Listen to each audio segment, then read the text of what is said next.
Thank you for that kind introduction. So we're going to talk about a bunch of things here, and at the end we'll talk a bit about what it is we're doing in particular, but we're going to start off just talking generally about information overload, right? So there's like way too much stuff to read, not enough time to read it in, and we have basically a last foot problem, and as you pointed out, we're not talking about foot. We're talking about getting it from here into here. And that's the bottleneck. And we'll talk about sort of historically how text has changed over time to be more efficient for the particular media that we're using to read in, and how we've transitioned to screens and how there's unique challenges and opportunities associated with reading on screen, and some of the new technologies that are working to make it more efficient to read, especially now because we have so much stuff to read. So if you're like a lot of us, you wake up with something that looks like this. Good evening, Hope. Good evening. What a knockabout of pure fun that was. Okay, before we get on with tonight's program, Is this God talking? there's just a couple of quick announcements. Once again, midnight tonight in the Nother Room, right over that way. Hackers Got Talent. Whether you want to just spectate or whether you want to be part of it and right? take a 5-minute slot to Overload. present us some talent that you have with some kind of hacker flavor to it. What that means, I leave up to you. Sign-ups might be still happening in the info desk, or just show up. There might be some slots left. All right, okay, so information overload has ended. So we all wake up to something that looks like this. You know, you got tons of email to read, and you got news to catch up on, and all of this. And you know, unfortunately, humans are actually not naturally good at reading. And if you look back historically, like, we're really good at talking. We've been talking for a long time. Humans have been talking for about 100,000 years. And if a baby is born and it's just around other humans, it will naturally learn how to talk. You don't have to teach it. It just happens because we're hardwired for language. We are not hardwired for reading and writing. And we've only been doing it for about 5,000 years. And it would probably surprise most people in this room who speak English and other common languages to know that 75% of languages, even in existence today, have no written component. So there's just like no writing associated with it because we're not hardwired for reading and writing. And one of the things that follows from this sort of short history of reading and writing is that 5,000 years is not long enough for us to have evolved or to have like, evolutionary pressure to select for good reading ability. So we just kind of existed, and you came with whatever reading ability you have, and then we created reading and writing, and there's a large diversity in reading ability for various reasons, both visually and cognitively as well. So as one neurolinguist likes to say, humans didn't evolve to be efficient readers, rather our writing system has evolved to be good for the hardware up here that we came with. Zooming in a bit on the writing portion, we'll take a brief look at sort of how things have evolved and then how the writing systems have been efficient for how it has been writing, and then also looking at the things today and how we can make it more efficient for that. So we started out with pictographs. That's like stuff that looks like things in the real world. So a dog looks like a dog. That was great because it's efficient because you know what it is you're referring to, but you have a limited sort of vocabulary. We moved to alphabets a long time ago. Those are great because it takes a lot less time to become literate if you're in an alphabet culture. Way back when, people were like farmers and stuff, and it would take years and years and years of dedicated study to learn all the thousands and thousands and thousands of pictographs. So most people were not literate.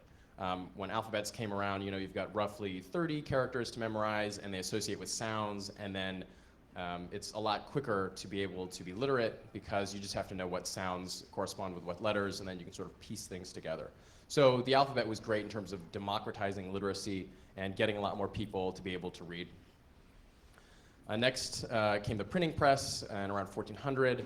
This is great, obviously, because it makes printing a lot less expensive. You don't have to have hand-scribed books. It enables things like newspapers. So again, really broadening the circle of the number of people who can read. And then lastly, digitization came about much more recently, and this broadens it even further because instead of having to print 1 million newspapers and ship them around the world, we have a website, and 1 million people from all over can look at it at the same time. So again, lowering the cost of becoming literate and broadening the circle of the people who are literate. So these are all great developments because they bring reading to the masses, but they also brought massive amounts of reading because now everybody can read and write, and your boss can send you an email and your friend can send you an article and say, hey, look at this. So there's just a lot more stuff to read. Looking briefly at the media in which we read, we started out with tablet things, not the kind of tablets we have today. And then we moved on to papyrus and paper, and then recently we have different kinds of screens. And I've broken out smartphones here because, as you'll see, the different form factor size has different advantages and disadvantages. And so as we optimize the way we read and write for different types of screens, the size is actually relevant. So here's one example of how we've evolved reading and writing to be efficient for the medium that we're using. So early Latin is on the top line, and then we've got the modern equivalent on the bottom. If you're like most people, you prefer the bottom. You might feel differently if you were holding a chisel in your hand and you had to carve into stone, because straight lines are a lot easier to chisel than curved lines. So it was one of the reasons why we had so many straight lines in old languages. But it turns out that as we've moved away from actually carving stuff in stone and etching it into clay tablets, that we have this modern alphabet that looks different. And the reason is because if you can do curves, you can have more unique shapes. And when you have unique shapes, it's easier for your brain to quickly identify, oh, well, that's a letter B. Think of the letter B and the number 8, capital B. If you could only do straight lines, those are identical. You can't have those two things in the same alphabet. And so we've moved past the early Latin type stuff, and we now have a more efficient way of writing that's been enabled by the fact that we're no longer carving stuff into stone.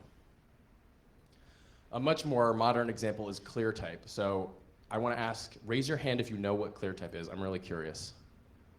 Okay, so maybe like a quarter of people, or a fifth. ClearType is something that we've all seen like thousands and thousands of times. It's made by a little company called Microsoft. And it's in Microsoft Word. And it's a way of displaying text that makes it appear crisper on screen. And it uses what's called subpixel rendering. So these are 9 pixels composed of 27 subpixels, R, G, and B. And normally when you render things on a screen, you just turn it on or off depending on what color you want it to be. With subpixel rendering, you actually turn on the edge of a pixel so that you can make a line appear smoother. So like the C in ClearType might appear jagged if you have too low of resolution. And so you've got a side-by-side here on your right, and on the far right is the subpixel rendered version. Zoom it out and you can see a little bit more easily how it's clearer than the stepwise version on the left. Here is what text looks like real zoomed in. So you can see there's a lot of color there. But then when you zoom it out, it just kind of looks black. So ClearType is interesting because when we moved to LCD screens, we had this issue because things appear jagged, and some people think that makes it harder to read. Some people just think it's ugly. And so people came up with a solution to use subpixel rendering and color to make it easier to read. But in 2013, or with Word 2013, which I don't know when that actually came out, Microsoft did away with it. And that's probably because we now have much higher resolution screens, and so we don't need to use this as a tool to make text crisper, because text is just crisper. So these are a couple of ways in which we have done a good job of making reading on screens efficient for reading on screens. But in a lot of ways, we have not done a good job of this. In a lot of ways, we basically just took the user interface for paper and said, hey, let's put that on a tablet. Let's make a tablet a window for a piece of paper, and we just mimicked it.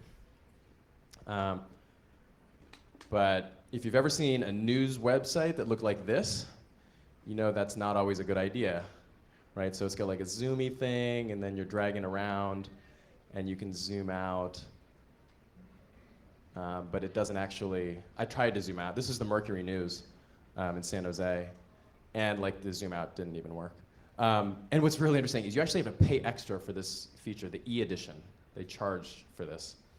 So this is one really obvious example of a way in which we need to adapt from paper to screen. And most newspapers don't have this anymore for their websites. They have a mobile version. But there are things that are a lot more subtle than that. Donald Trump is not one of the subtle things. So let's focus here on these first couple paragraphs. So this is a screenshot from a computer. And the first paragraph is 3 lines long, and the second paragraph is 4 lines long. Open it up on a phone. Instead of 3 lines, it's 6, and instead of 4 lines, it's 9. Now you might wonder, why does that matter? As it's still the same words, still the same number of words in the same order. To explain why that matters, we'll take a brief look at how your visual processing system works. You have in the center what's called a fovea, which is 1.5 to 2 degrees of your visual field. Then you have the parafovea outside of that. That's about 8 degrees total. And then outside of that is your peripheral vision, which you've probably heard of. And not surprisingly, the fovea is where you have the most acuity, and then the parafovea less so, and the periphery even less than that. So the reason that matters is when you're reading on the computer screen up top, here's a paragraph, that second one with 4 lines, you have the top and the bottom of the paragraph as a visual guide for when you're tracking back and forth. And the top and the bottom of the paragraph fall fairly close to your fovea when a paragraph is short. So as you're moving along, it's sort of like a handrail when you're walking downstairs, you can like grab onto it. So as you're tracking along here, you can see where you're going and where you're supposed to go because you have these visual guides. In the bottom version, this is 9 lines long. It's much harder for you to see the top and the bottom of the paragraph when you're reading, particularly in the middle. This is where you skip lines the most, in the middle, because you can't see the top or the bottom in your sufficiently acute vision, sort of in the middle of your visual field. And so you're much more likely to skip lines here. And this is actually made worse by environmental factors. When you're reading on desktop, you're sitting at your computer is stationary, you're stationary, there's no movement. Whereas when you're reading on mobile, you're mobile. You might be sitting on a subway and sort of the train's moving and your phone's moving and your head's moving. So visual tracking in general is just a lot harder, compounded by the fact that you don't have these visual cues to be able to guide you as you're reading through the lines. On top of that, when you're reading on a computer, you actually read differently. People skim more when they're reading on computers, and they're more likely to skip around. This could be due to the fact that we have ads all over the place flashing at us. It could be because you have notifications popping up all the time. But it's just a difference. And so we need to optimize our reading system on the computer to account for these facts and allow us to read more efficiently. So now we're going to talk a bit about some tools that can make reading on screen easier and talk about what their claims are, how they work, and where they may fall short. So the first is something called rapid serial visual presentation. Who's heard of this, just out of curiosity? All right. So RSVP is a technology where you flash words at people really fast, and you hope that you can read them. This was originally developed in the late 1950s, but it's had a bit of a resurgence recently because it's useful on smartphones and smartwatches where you have not very much room to display text. So here's one example, and if you look carefully, I'm going to start it. I was going to do hello world, but it would have been too short. So that was a simple sentence. It was 500 words per minute, which is a fast-ish reading speed for a skilled reader. It was pretty easy to read, to see. So I'll do another example, again at 500 words per minute.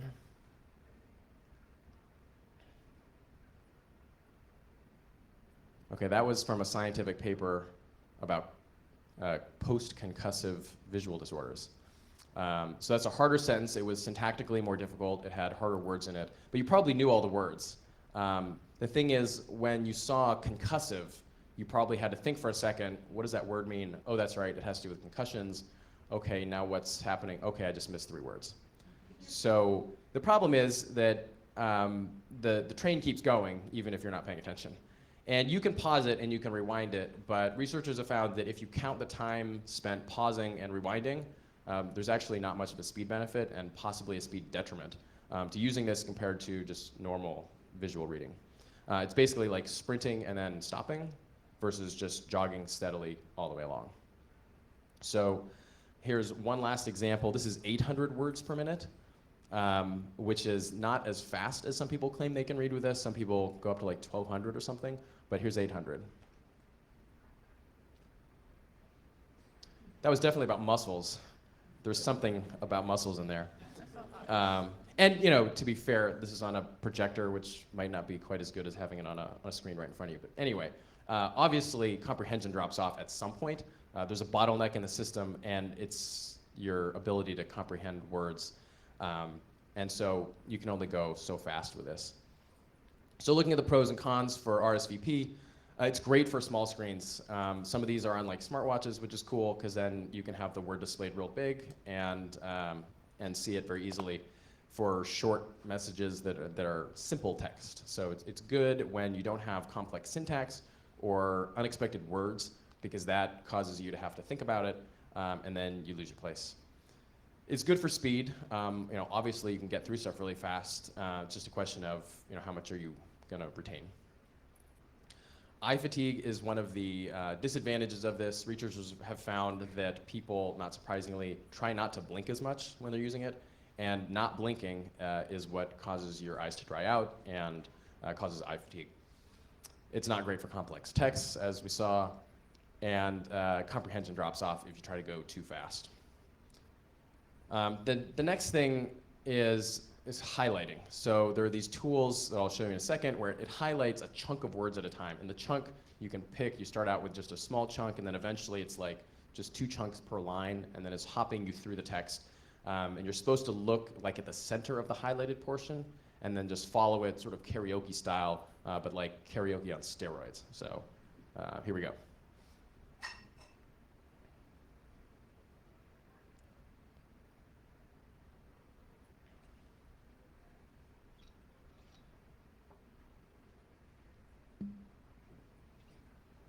Okay, so that was highlighting like 3-word chunks at a time.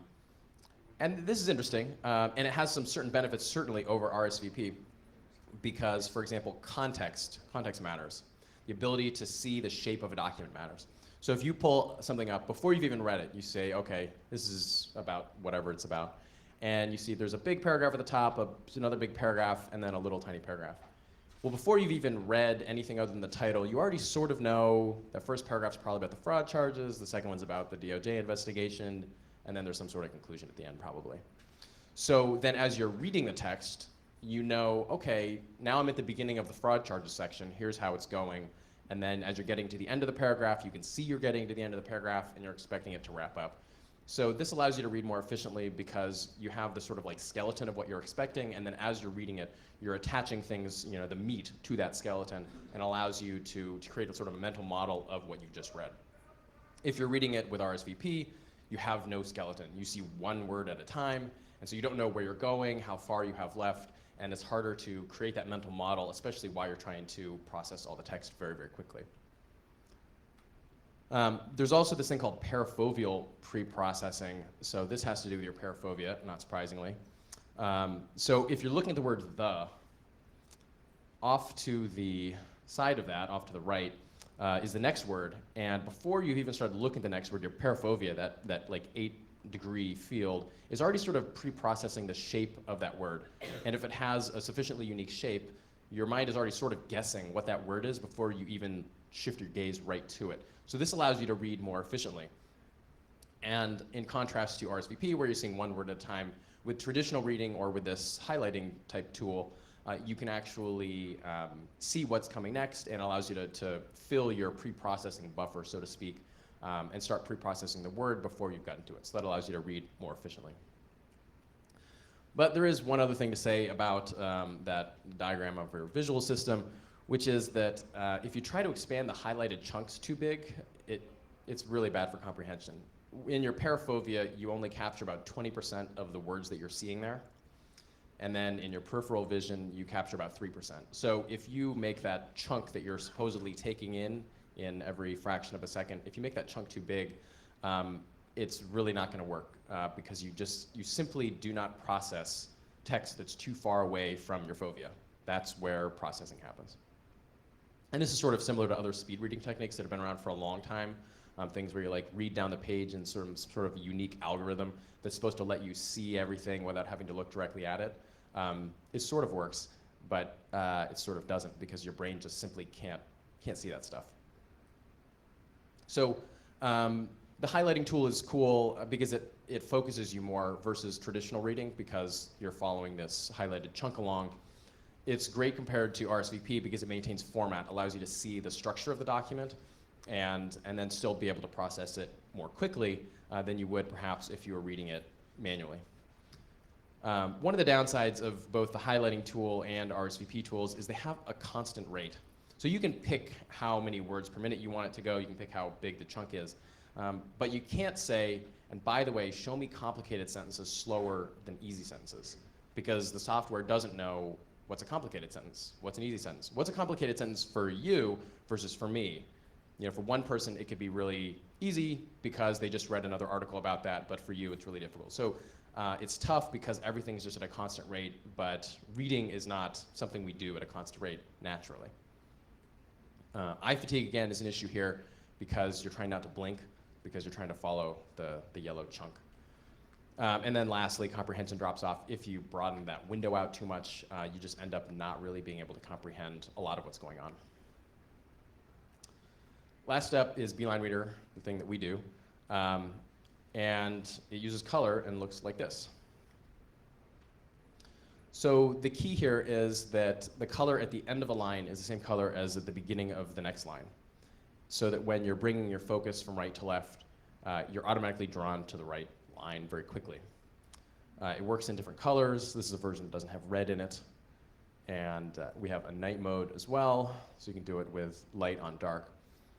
And here's an example of how it's working with your visual system. So say you're on this word push here, which is blue. You're moving your eyes to the left, and normally, even skilled readers, actually, they pause as they're moving their eyes across to the left side of the screen. It might feel like you make one motion, but actually you stop maybe somewhere around here, and then you make another motion or two before you land in the right place.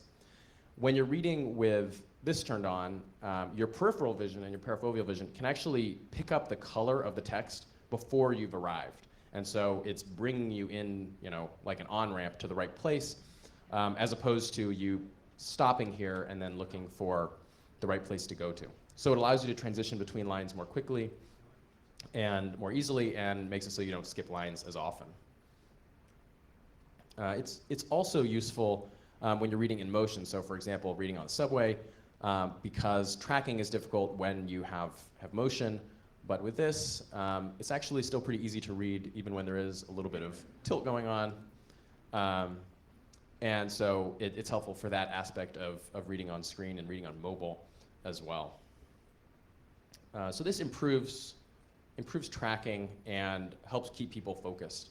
CNET actually did an integration of this technology into a portion of their website. They had a long form series that they ran a couple months ago, and they offered this as an option that people could turn on or off, and they found that people who had it turned on read 40% more, so they scrolled 40% further through this series than people who didn't have it turned on. That's because it helps keep people focused on the thing they're reading as opposed to being distracted by other stuff that's going on. This also enables rereading. As I mentioned before, reading is not just a straight line process, it's iterative. And you go back and you look at things, especially when you're reading complex material, you get halfway through a sentence and it's not quite evolving the way you expected it would. So you have to look back and see what was the antecedent for that pronoun, wait, who was the subject in this? And that's a natural part of reading, and it's something that you can't do with a synchronous tool like RSVP or like the word highlighting that's moving along and that you have to stay in sync with. This is just statically printed on a page, and you can just move your eyes wherever you feel like and look back very easily. This also results in increased reading speed for most people. The average reading speed increase is around 20%. For some people, it's much higher than that, especially people who have difficulties reading and skipping lines. And for others, it's not as much as 20%. The last benefit is accessibility. So there are accessibility benefits related to vision. The American Optometric Association thought this was cool and wrote about it. Stanford Medical School in the ophthalmology department is doing research on it with relation to traumatic brain injuries, stroke patients, and Parkinson's patients who apparently all have visual problems that make it difficult for people to read.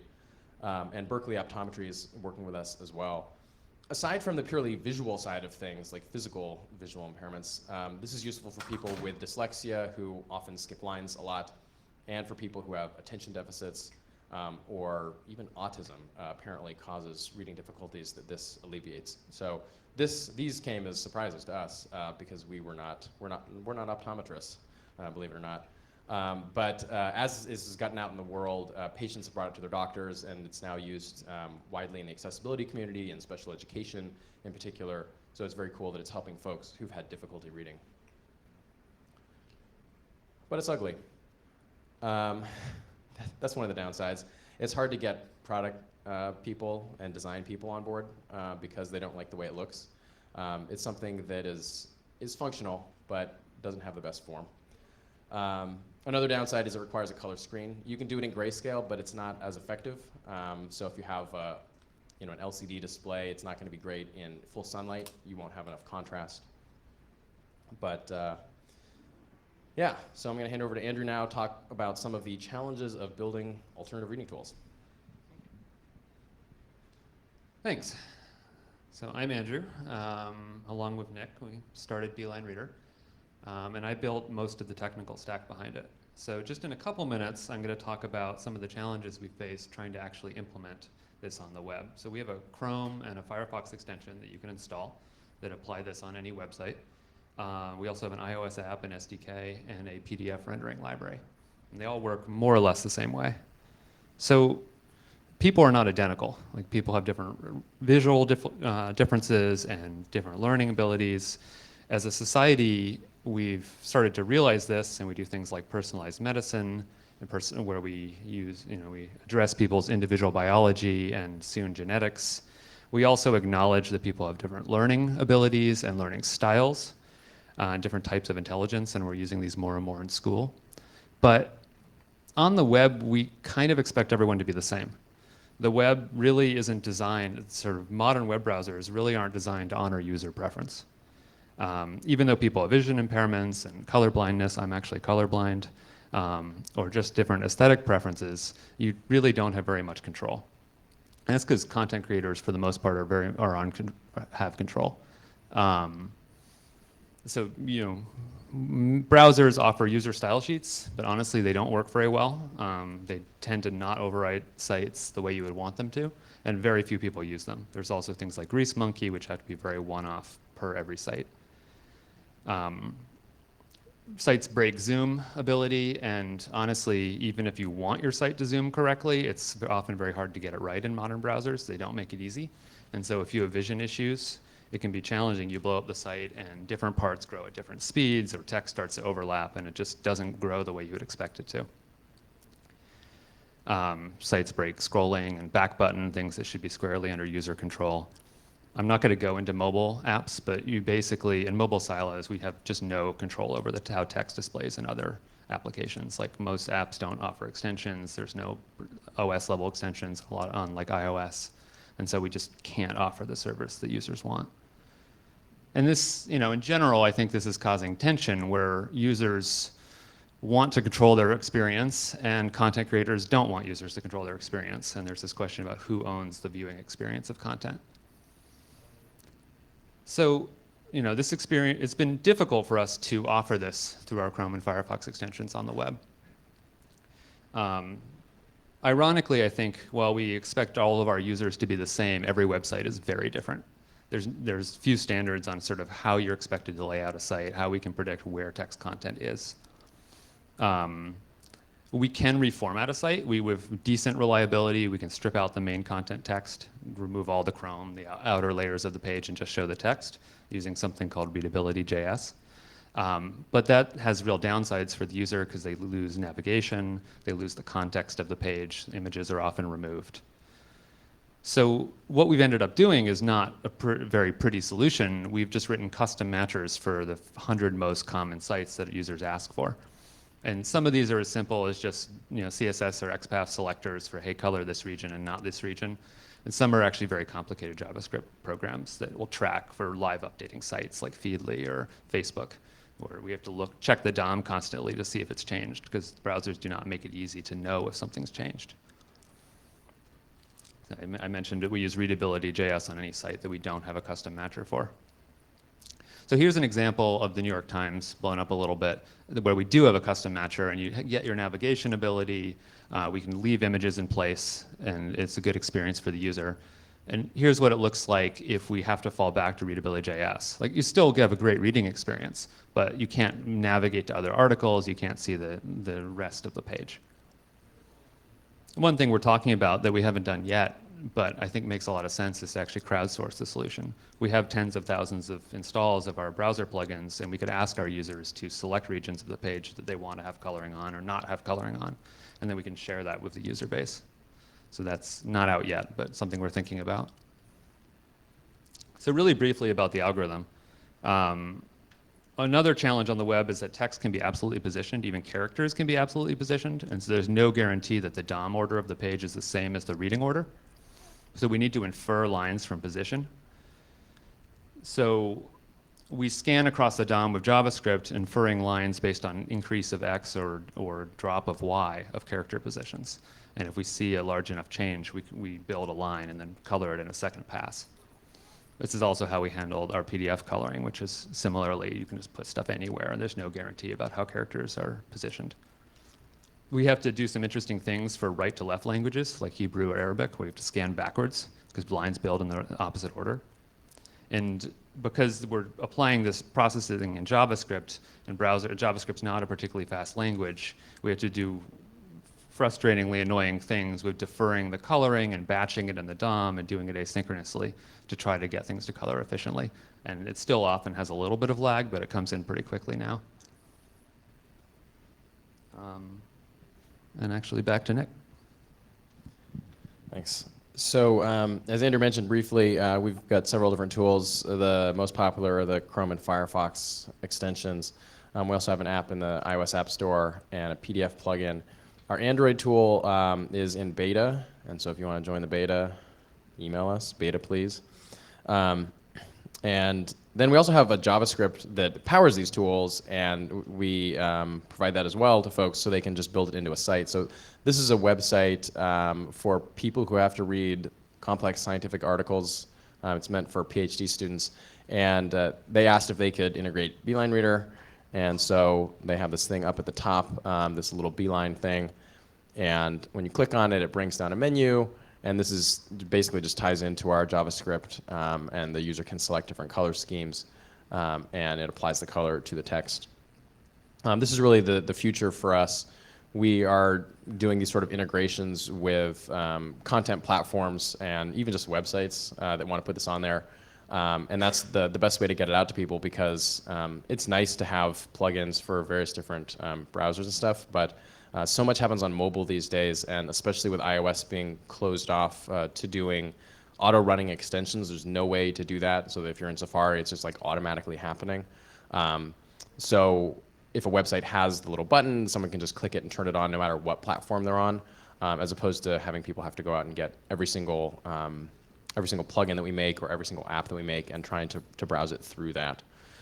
So look forward to answering any questions people have. If you want to get in touch with us, developer@beelinereader.com hits both of our emails. So thanks a lot.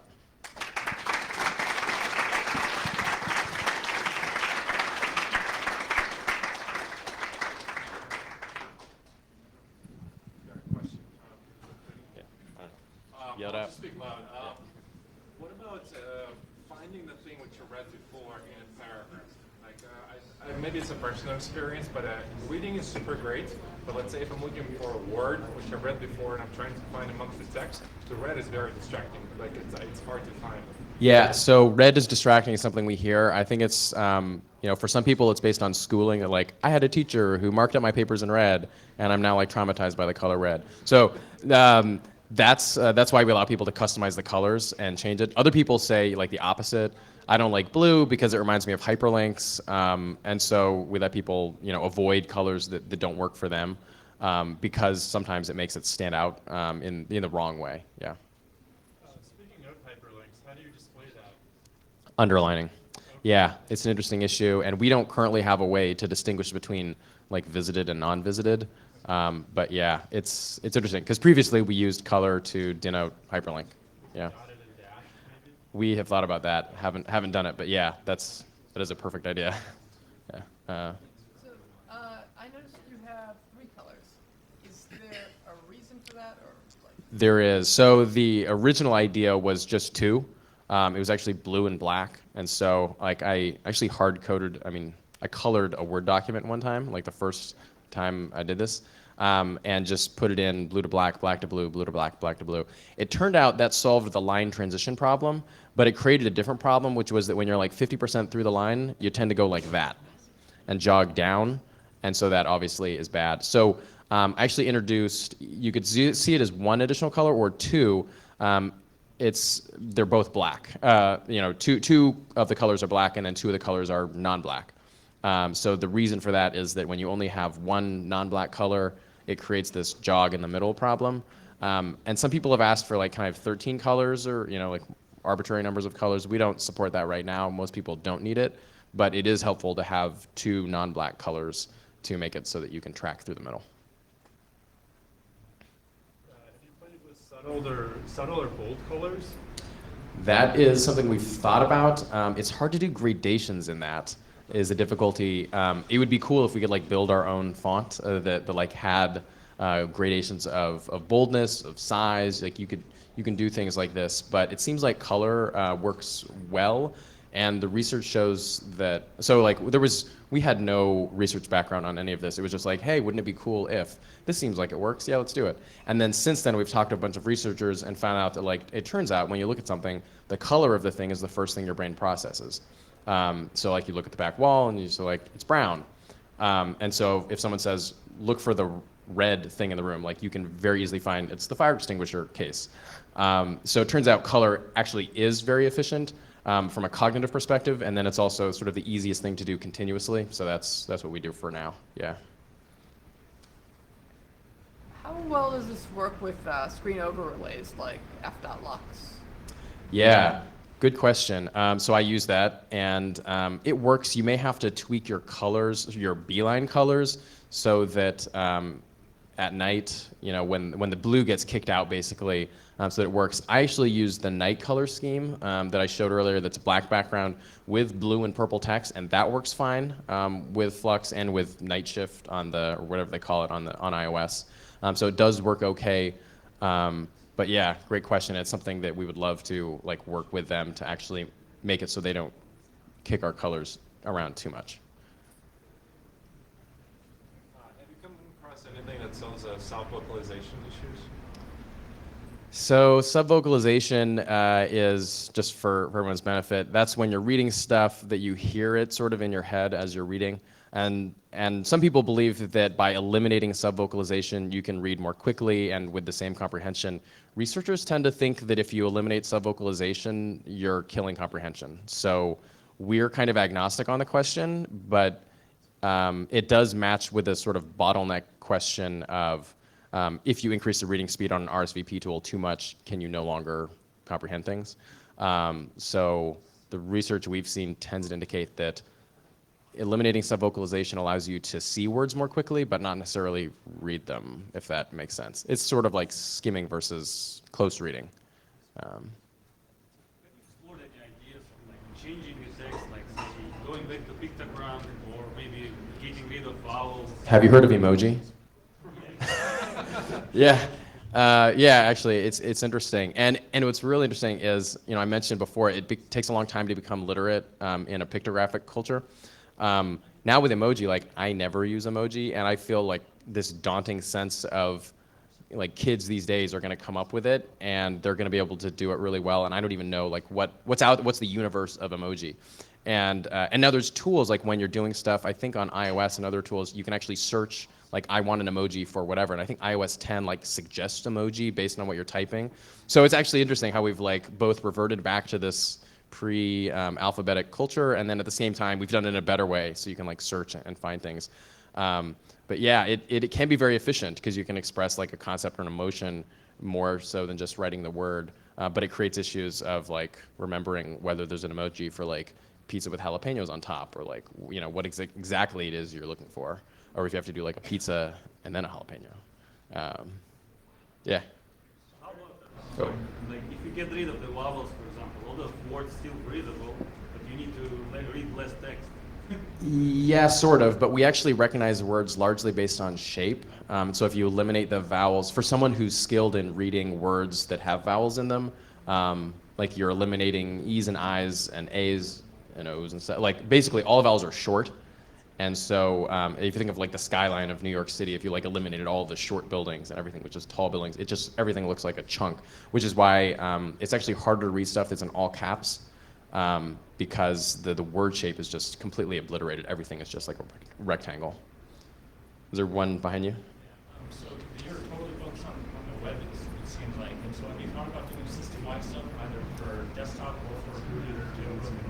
Yeah, so the question was about system-wide as opposed to just web. I mean, Andrew, you can talk a little bit about the challenges. Yeah, so we haven't dug into it deeply. We started on the web. And you're totally right that for jailbroken devices, we probably could do it on iOS, and it's easier to jailbreak on Android, and so we probably could there. We haven't really gone that route yet. Although I note, even on Android, from folks I've talked to who worked on Android before, they said that there's like the generic text views, which maybe you could replace, but then a lot of apps actually end up using their own text views, which then we wouldn't be able to replace. So yeah, it's actually more difficult than one might hope. Was there one over here? I had a question actually about eye health. I don't know if that was discussed at all, but one, is it true that reading in the dark is bad for your eyes? Two, is it true that reading itself is bad for your eyes? And three, is it true that reading off a computer screen is worse for your eyes than reading out of a book? Okay, so number one, I have no knowledge of. I don't know if it's worse to read in the dark. My mom told me not to. Yeah, as far as I know, there's no data that supports it. Number two was about reading. Oh. Yeah, so that's a good question. I mean, eye doctors definitely say after reading for 20 minutes, you should take 20 seconds and look 200 feet away. There's some easy to remember thing that I can't remember. But basically, yeah, we're not meant to be like visually focused like right here. And when you are visually focused here, your eyes have to do something different than when they're when you're focused far away. When you're focused far away, your eyes are essentially parallel, 100%. They're looking straight off into the distance, and your brain can put together those two images stereoscopically because you're just looking straight 100% ahead.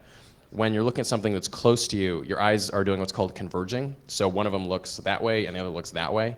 And some people have issues with this, either over-convergence or under-convergence, which both lead to double vision. So yeah, it's reasonable to think that since we weren't meant to, I mean, it's not like we did other things for super long periods of time, like knitting or, I don't know what we did back then that would have been so close up, but you would have been looking around naturally. So it is reasonable to think that would be not great for eyes. And like, based on my experience, I had to get glasses when I was in grad school. Like, I was reading a lot. Like, probably that was not unrelated. Was there one other question? Just if there's any evidence that reading off the screen Oh. is worse for your eyes than reading out. Yeah, so to the extent that people often are badly positioned when reading off screens, like when you're reading a book, like you are holding the book and you put it wherever you want it.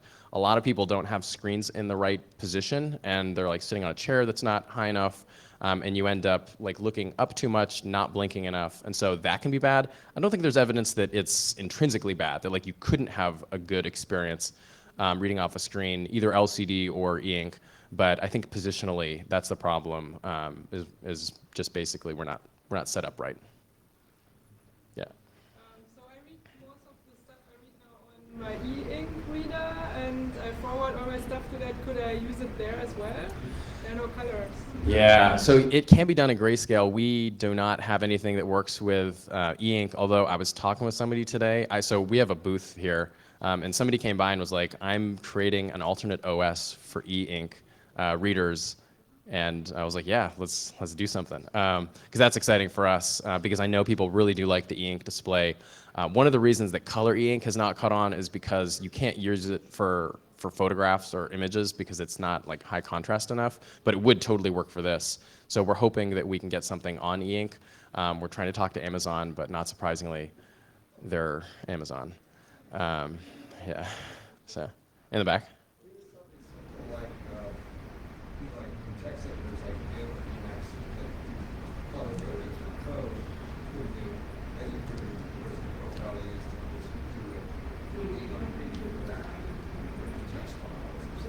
So you mentioned color coding for code. That's different. Yeah. So reading.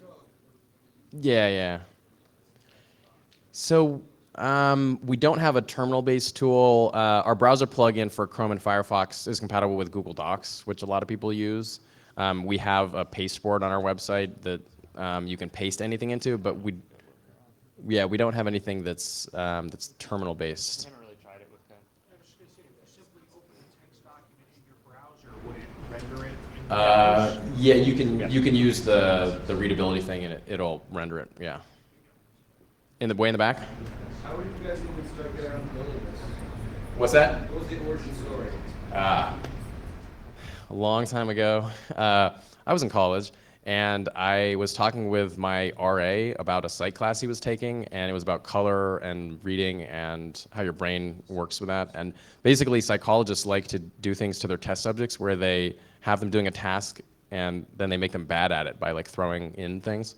So researchers found out a long time ago how you can make people bad at saying the words of colors by like printing the word orange and purple. And so they came to this conclusion that, haha, you know, we've screwed people up at reading by using color. And I thought, you know, that's great. But being slightly less sadistic than that, I thought maybe there'd be a way you could actually make people better at doing something as opposed to worse. And so the idea was take this channel, the like color channel, and use it to flag something useful, other than highlighting, which is what we've obviously done before, but use it to flag like, here's where your eye should go next. So that's sort of the origin story. And then I worked on it with Andrew, who is my cousin, and who was at a college very nearby. So that's sort of where it started. So it sounds like color text processing at the moment is automated. Do you have any tools for your content creators to determine what should be colored in their web pages?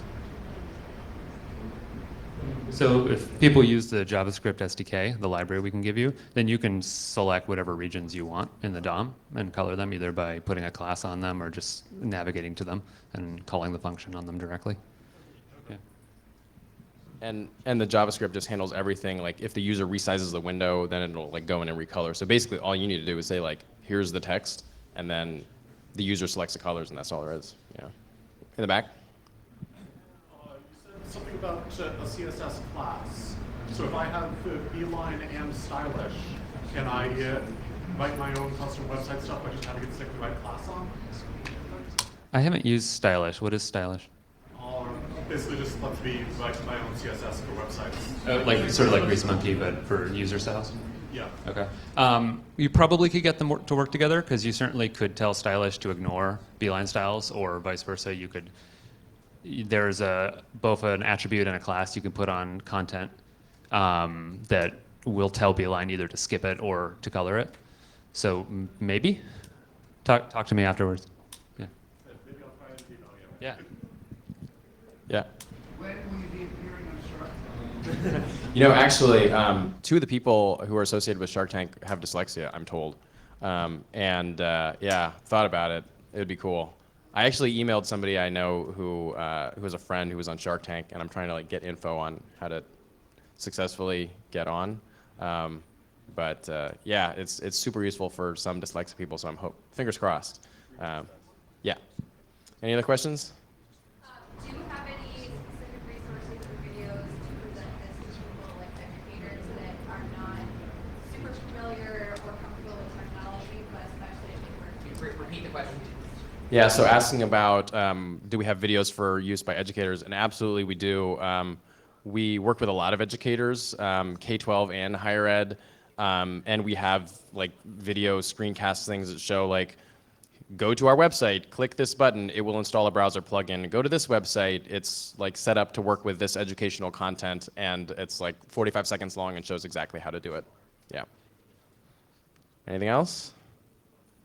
Cool. We'll be around. We've got a booth right by the front, and we'd love to talk to people. Thanks so much.